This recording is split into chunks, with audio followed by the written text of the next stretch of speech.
안녕하세요.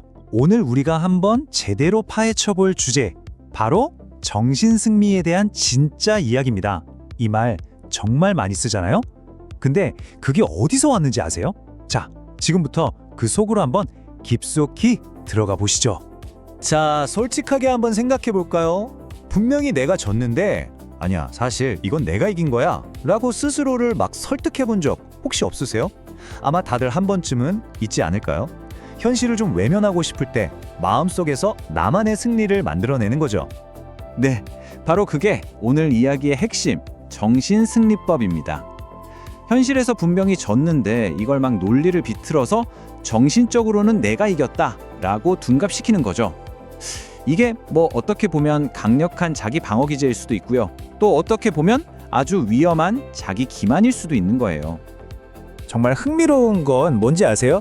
우리가 이렇게나 일상적으로 쓰는 이 정신승리라는 말이요, 사실은 한편의 소설, 그리고 그 소설에 나오는 정말 잊을 수 없는 한 캐릭터로부터 태어났다는 겁니다.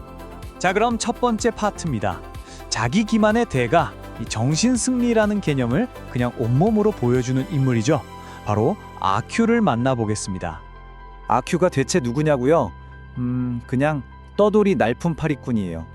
이름도 어디서 왔는지도 아무도 모르고요. 그냥 시골 마을 사당에 얹혀 살면서 온갖 굳은 일을 도맡아 하죠. 당연히 가난하고 배운 것도 없어서 늘 동네 사람들한테 조롱을 당해요. 근데 이 사람 정말 이상한 게 그 누구도 건드릴 수 없는 아주 강력하고도 기묘한 자존심을 가지고 있었어요. 자, 이걸 보시면 정말 기가 막힙니다. 아큐가 처한 이 비참한 현실하고 그 현실을 받아들이는 그의 머릿속 생각이 완전히 다른 세상인 거예요. 두들겨 맞고 굴욕을 당하면 아냐, 마음속으로는 내가 이겼어. 돈을 싹 다 뺏기면 이건 아들뻘 되는 놈한테 맞은 셈 치자. 모욕을 당하면 저것들은 그냥 짐승이고 나는 쟤네보다 우월한 벌레다. 뭐 이런 식이에요. 현실이 고통스러우면 고통스러울수록 그의 정신승리는 점점 더 기발해지는 거죠. 이 장면이 정말 압권인데요. 도박으로 돈을 싹 다 잃고 나서 갑자기 자기 뺨을 막 때려요. 그러고는 이렇게 선언하죠.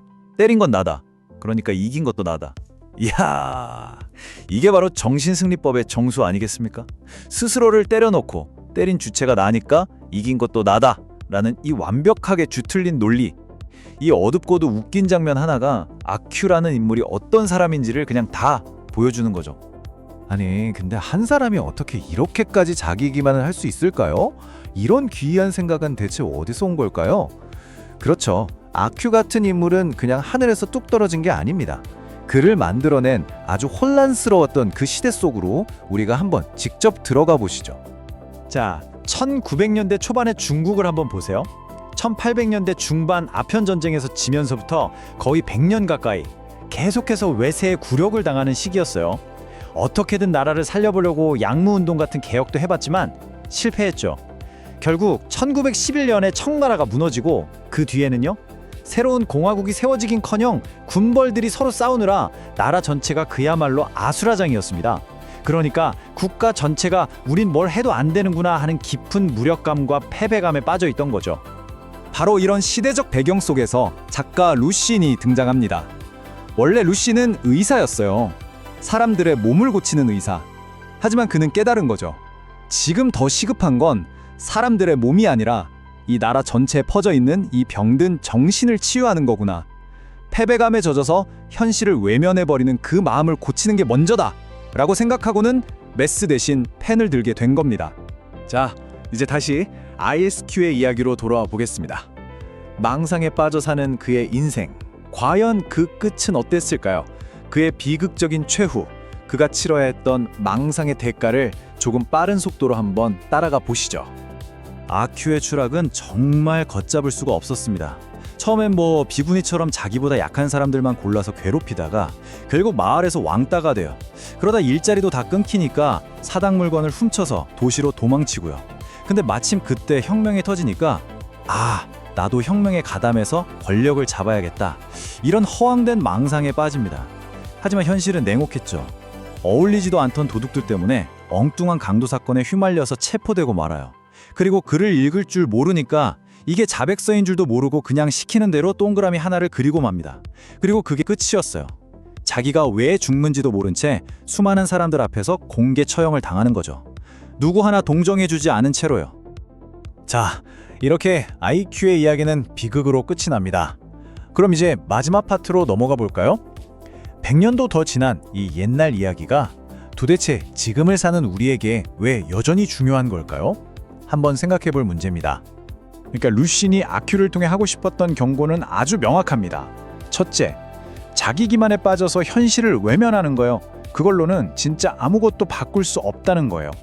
발전도 개선도 불가능하다는 거죠. 둘째, 강한 사람 앞에선 비굴해지고 약한 사람만 괴롭히는 그 비겁함의 민낯을 고발한 겁니다. 결국 이 아큐라는 인물은 그냥 못난 한 사람이 아니에요. 자신의 실패를 제대로 마주하지 못하고 정신승리만 되뇌던 당시 사회 전체의 상징이었던 거죠. 바로 이 지점 때문에 이 소설이 지금까지도 위대한 고전으로 불리는 겁니다. 이건 단순히 어떤 어리석은 한 남자 이야기가 아니에요. 우리 모두가 가진 실패 앞에서 그냥 눈 감아버리고 싶고 어떻게든 합리화하고 싶어하는 그 보편적인 인간의 경향을 너무나도 날카롭게 꿰뚫어 본 거죠. 자, 오늘 이야기를 마치면서 마지막으로 여러분께 질문 하나를 던지고 싶습니다. 혹시 여러분 안에도 AQ가 살고 있지는 않나요? 실패를 마주하기가 두려워서, 현실을 직시하기가 버거워서 나만의 논리로 사실은 내가 이긴 거야 라고 외치고 있는 당신 안의 AQ는 과연 어떤 모습입니까?